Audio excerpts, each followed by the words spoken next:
एक बार भगवान शंकराचार्य के पास एक तार्किक आदमी आया, बड़ा पढ़ा लिखा था, विज्ञान का छात्र था।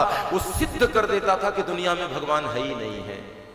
और वो जहां भी जाए ना, तो जितने भगवान को मानने वाले लोग मिले, सबसे ऐसे तर्क देता था कि बाध्य कर देता था ये मानने के लिए कि दुनिया में भगवान है ही नहीं। ऐसे ऐसे तर्क देता था कि लोगों को विवश होना पड़ता था कि भगवान नाम की कोई सत्ता है ही नहीं है।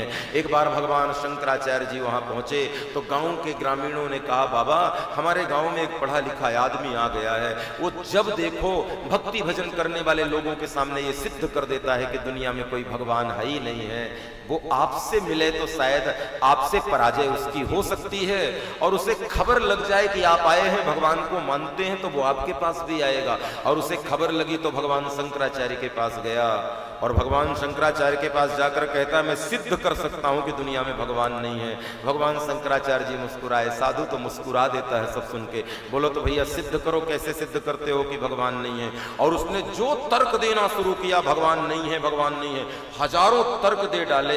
और भगवान शंकराचार्य जी मौन सुनते रहे। और जब उसने बोलना बंद किया तो भगवान शंकराचार्य जी ने इतना ही बोला, भैया बहुत अच्छा बोलते हो, कहां से सीखा? तो कहता है सब भगवान की कृपा है। शंकराचार्य जी ठहाके लगा के हंस गए।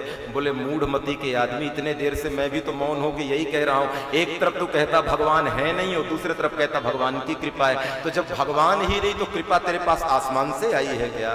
भैया न मानना एक, तर्क देना एक और बात है। स्वीकार्य में सुख छुपा है, स्वीकारी करो प्यारे। स्वीकार में सुख है, तर्क में सुख नहीं। तर्क से केवल बातों का खंडन और मंडन होता है। स्वीकार्य सुख देता है।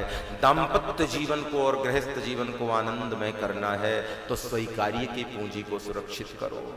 तर्क से तुम बड़े और छोटे का प्रमाण पत्र ले सकते हो, लेकिन स्वीकार करके तुम श्रेष्ठ बन सकते हो, महान बन सकते हो। थोड़ा सा स्वीकार्य करना सीखो।